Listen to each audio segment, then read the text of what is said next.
চলো বেটা, তাড়াতাড়ি আমাকে মন্দিরে ছেড়ে দাও। হ্যাঁ হ্যাঁ আন্টি, এখনই নিয়ে যাবো, বসুন। এই নাও বেটা, ভগবানের প্রসাদ। কালকের থেকে না সময় মতো আসবে, তোমার জন্য না রোজ আমার মন্দিরে আসতে লেট হয়ে যায়। কালকের থেকে সময় মতো আসবো।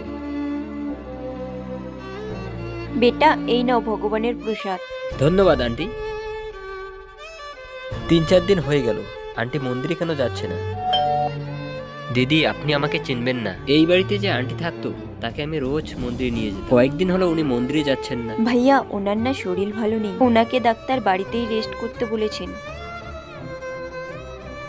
যে মন্দিরে আন্টি যেত সেই মন্দিরের প্রসাদ নিয়ে এসেছি আন্টির জন্য। আন্টি তাড়াতাড়ি সুস্থ হয়ে যাবে। আপনাকে অনেক অনেক ধন্যবাদ ভাইয়া, সত্যি আপনি অনেক ভালো মানুষ। দিদি, আন্টির জন্য প্রসাদ নিয়ে এসেছি। আর এই প্রসাদের কোনো দরকার নেই ভাইয়া, মা আর এই পৃথিবীতে নেই। ভগবান আন্টির আত্মার শান্তি। হয়তো উনি আমার কেউ না, কিন্তু আন্টির সাথে একটা আমার আলাদা সম্পর্ক গড়ে উঠেছিল।